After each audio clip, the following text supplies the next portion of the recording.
faith.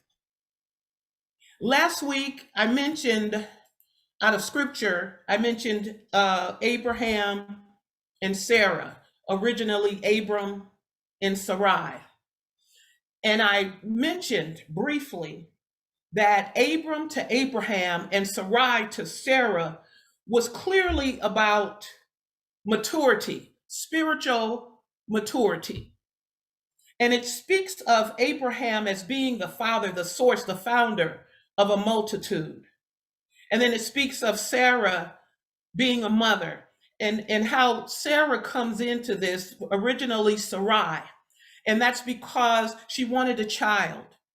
And it appeared that one would not come through her.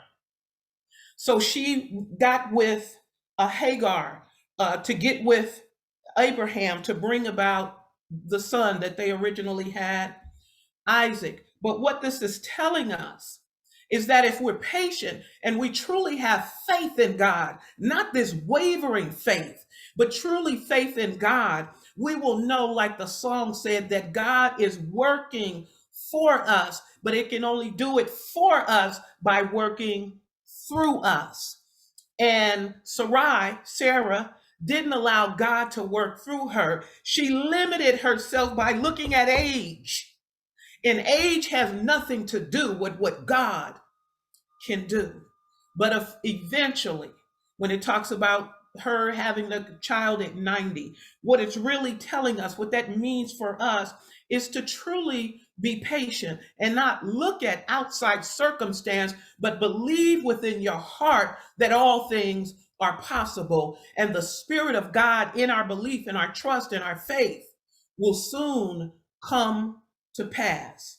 So what it was talking about, the deeper meaning about Abraham, is the power of the mind to reproduce its ideas in unlimited expression. This ability of the mind to make substance out of the ideas which we call our faith. This means it's one to express faith by bringing the faith of God into the multitude of manifested thoughts, ideas, and acts. And the first step in our spiritual development, because that's what it is, that's why we're here on earth, is to spiritually develop to where we truly trust God in all things. Spiritual development is the awakening of our faith, and that's what Abraham represents. We must have faith in the reality of the power of the realms of the invisible. Abraham, who was inspired and trusted God with all of his heart, and he had to grow into that, just as we're growing into trusting God. And that's why I wanted to double our theme with faith from last month, celebrating God, having faith in God, and then bringing it into this month is truly having faith. And through faithful obedience to the inner urge of spirit that's within us, we gradually develop communication with that supermind. And then in various ways, we receive the assurance that we are guided by spirit. The early growth of faith is not very deeply rooted. And that's why Abraham was first Abram. He lived in a tent, which illustrates that faith has not yet become an abiding quality of the consciousness. But through our experience and movement of mind, faith takes a firmer hold. It establishes the firmament mentioned in that first chapter in Genesis. So our faith, our trust, and our belief is so important. Yes, LA Third Church, this is manifestation time. This is our season to reap what we have sown. Our ability through faith, trust, and belief to manifest, to accomplish, to succeed, to emerge anew. William Murphy says in the song that it's working. He said, "This is my season for grace, for favor. This is my season to reap what I have sown." He says, I haven't been perfect, but I sure have been faithful.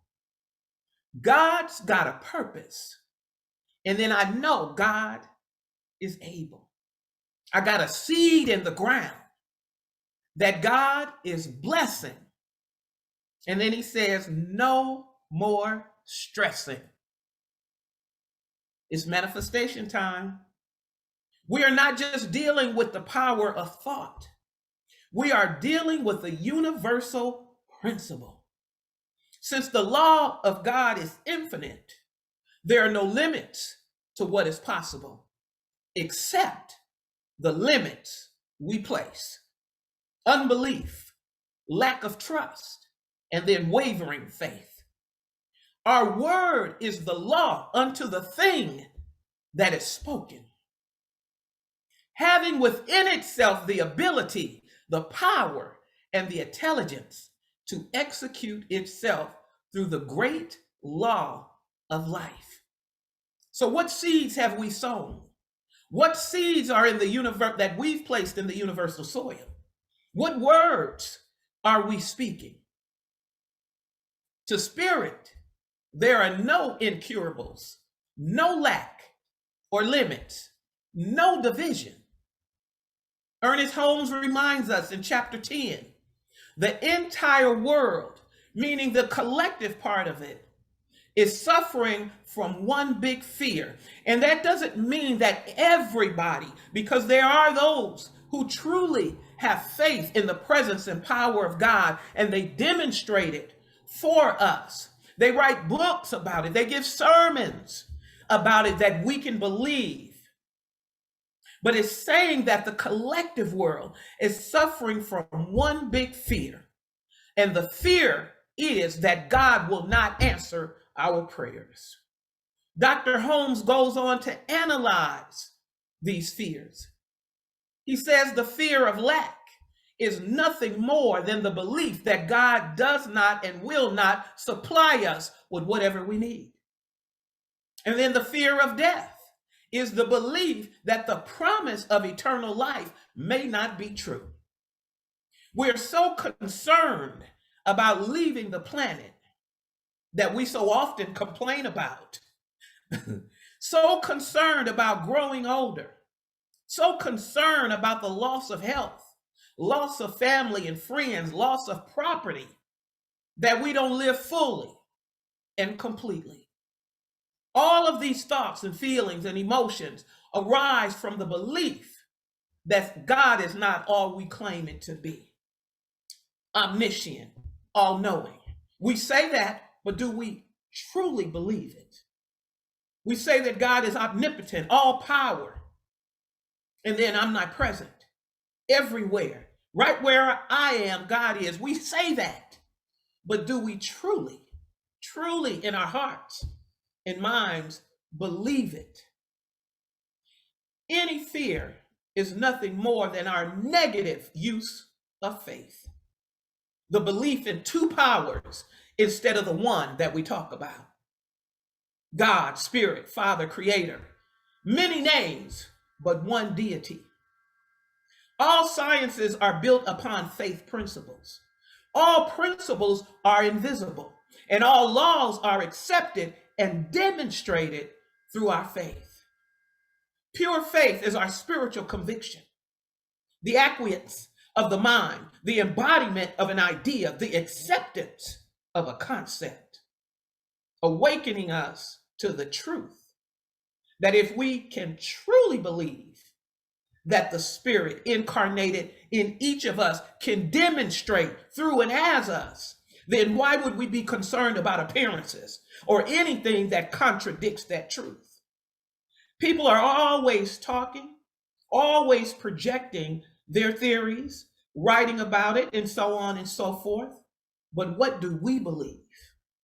What do we have faith in? Where does our trust lie?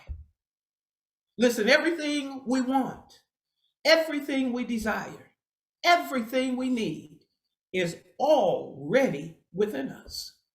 We are that divine outlet, predicated upon what we let in, what we hold, and what we nurture.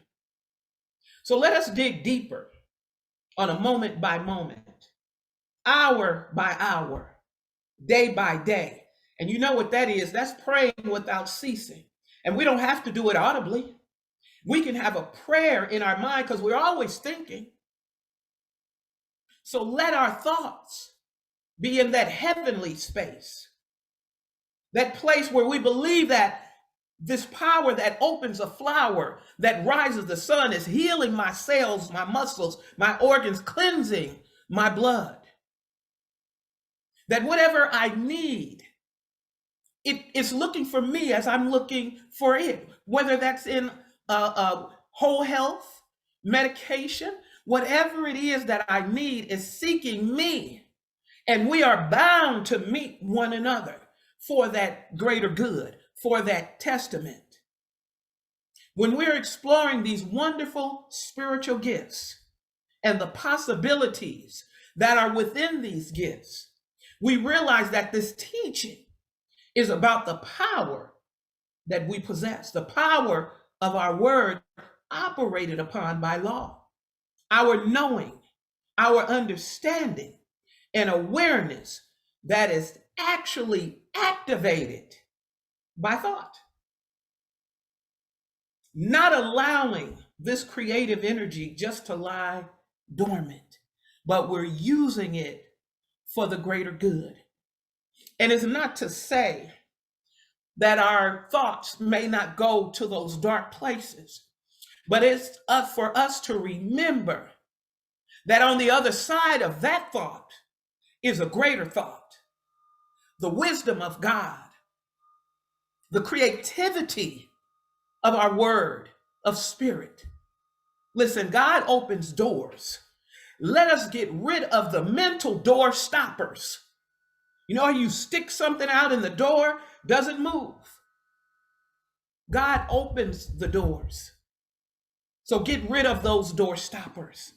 Let the doors swing in for our blessings, and let the doors swing out for what's no longer needed. Says in James 5:15, the prayer of faith shall save the sick, and the Lord shall rise them up. And we're not just talking about just sick physically in the body. We're talking about anything that appears to be out of order.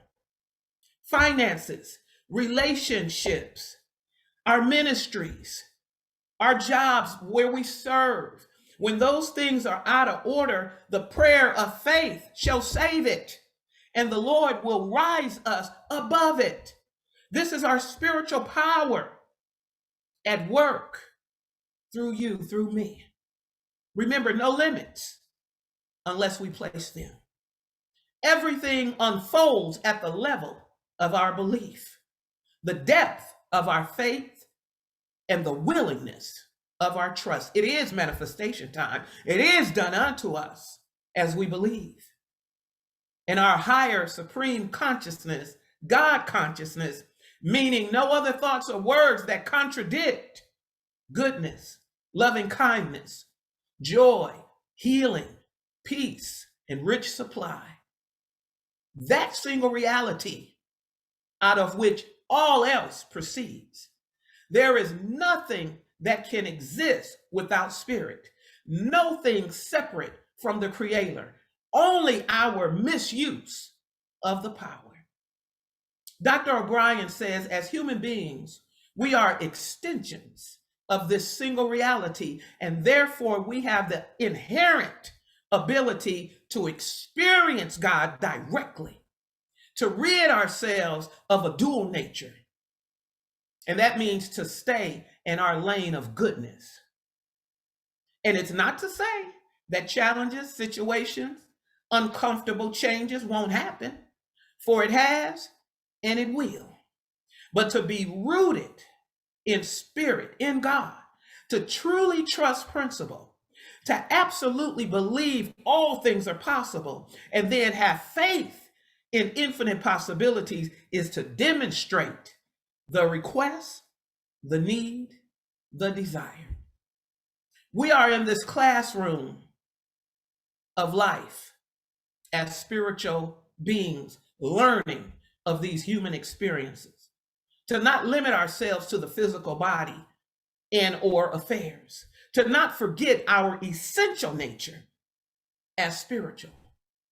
Through our practice of self-discipline, our daily practice of the presence, that elevated consciousness above appearances. So how do we feel?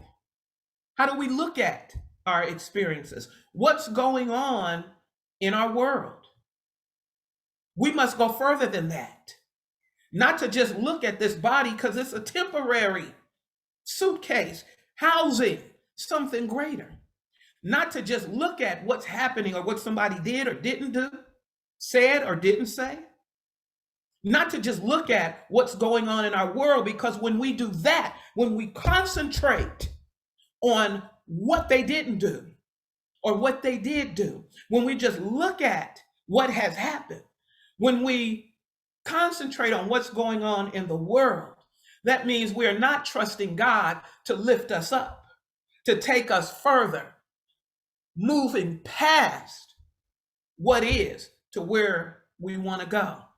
Remember our First Lady, Michelle Obama, she reiterated, when they go low, that means when life looks low, what we must do is go high. When they go low, you go high. When pain, dis-ease comes up, we must go to the thought of wholeness. When limitation, the appearance of lack comes up, we must go to the thought of abundance, prosperity, and supply.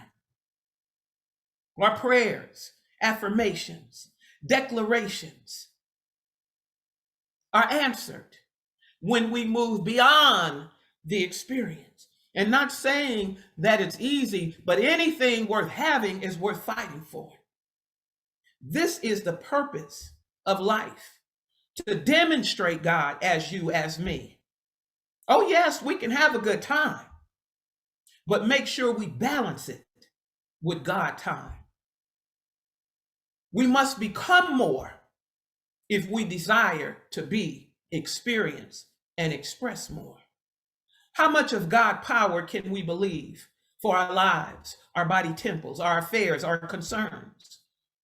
Emmett Fox says from the Golden Key, he says that golden key is within us, and the use of it opens us up to all its goodness by divine right. Emmett Fox taught that it is God working, not us. We are merely to show up. We are the conduit through which God action takes place. And our human flaws, faults, or weaknesses are unimportant in the process of God's movement upon what we say we need and what we believe God for. This teaching is simple. We're the ones that muddy the water. So let us stop thinking in and on the problem. Whatever the problem is, and whoever is involved, let it go and let God move. What we choose to dwell upon is what continues to manifest, visit, and be in our lives. Listen, my church family, it is written, life is a mystery to be lived, not a problem to be solved. Oh yes, our challenges are real until we are willing to cross over them and go around them. We have heard this month to surrender, to image, to imagine, to forgive, to pray, to give and to receive, to learn to truly live. It is manifestation time, our season to reap what we have sown, to ask ourselves, what is my relationship with God? And when we ask ourselves that, we can answer it by looking at our relationships with others. To be angry, to be mad, to hold grudges is not to have a solid relationship with God. And it doesn't mean that what somebody said or what they did didn't hurt, but it says that I'm trusting God's loving peace and kindness over man's missteps, mistakes. Life is about how we handle them. All those afterthoughts, the residue that they may leave, should not be our concern. We should put it on the altar and let God alter them. I love this quote. Only as high as I can reach can I grow. Only as far as I seek can I go. Only as deep as I look can I see. Only as much as I dream can I be. Ernest Holmes follows up with, nothing is real to us unless we make it real. Nothing can touch us unless we let it touch us. That's on page 307 in our textbook. So we're talking about spiritual maturity. We're talking about our true nature, the development in consciousness, the law of our being. Self awakened to truth. Allow the body to respond to wholeness, because that's what God is. Allow our businesses and our ministries to flourish, because that's what God is. Allow finances to open to unlimited dwelling spaces, because that's what God is. Allow our relationships to find unity and peace, because that's what God is. When we can say all is well, all is well. Peace will shower us. We can finally believe in ourselves and then take the action needed to demonstrate God. When this happens, we can stay focused on what's at hand. We can stay humble, positive, and grateful. We can upgrade our beliefs that what we need, desire, and dream is already established in the mind of God. And church family, we must catch up. It's manifestation time. We are already pros at manifesting. We have been doing it since birth. When we cry, we know somebody's going to come. When we holler, we know someone is going to listen. So in our maturity, we have learned to speak, to pray, to affirm, to declare. Let us create new beliefs. Guide our thoughts, emotions, and visions to where our greater good becomes reality. Manifestation is our spiritual practice, and it's simply saying yes to God.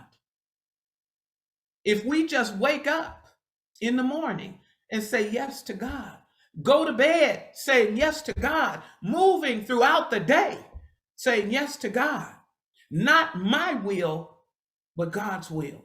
Yes, God. Manifestation in the highest form is being who God said we are. That I am movement. The call to sharpen, define our consciousness. For our mind is a tool, a wonderful tool that connects us to the well and the ocean of life. Our mind allows us to image, to imagine, to see, to vision. And we sharpen our minds by stretching beyond the current circumstances. We sharpen our minds by realizing the ability, our ability to think, to choose, for we have dominion. And these are gifts from the Creator. Our mind is as sharp as we desire it to be. We must exercise this mind daily. Our mind is a fine tool of God. Take good care of it by filling it with positive, loving, kind ideas. Remember that commercial from years ago? The mind is a terrible thing to waste. Everything good is within our capacity to choose through our mind. And one of Ernest Holmes' main quotes, there is a power for good in the universe, and we can use it. Frederick Bells come along and says, the outburst of life that makes the tree root lift a concrete pavement or split a rock is the same infinite desire that would break through our man-made barriers of illness, poverty, and unhappiness. So let us see and acknowledge. And if you know in the word acknowledge, it says know. It has in it know. So we need to know the divine agenda. And that divine agenda is good for everyone everywhere, anytime, and every time. We call upon it, we believe in it, trust, and have faith in it. This teaching reminds us to think higher, to not allow some experience fill us with doubt and worry, but to reach higher, where we can realize we are here on this spiritual journey to express divine intelligence. If not us, the greatest of God's creation, then who or what can express this greater than we? We are the mind of God. Let us be aware that the power within guides and directs us to our highest good. It can't help it. That's what God is. So let us surrender to this loving, creative power, to surrender to an act of courage, to trust, believe, and have faith in that invisible potential. When we surrender to our divine self, we can't help but to be successful. No matter, my church family, where we are in our lives in this moment, we can always reach higher in thought and locate, connect with the answer, the piece of it, the solution. Be renewed by the spirit of the mind. It is manifestation time. I love you all. I bless you all. Peace be unto you. At this time,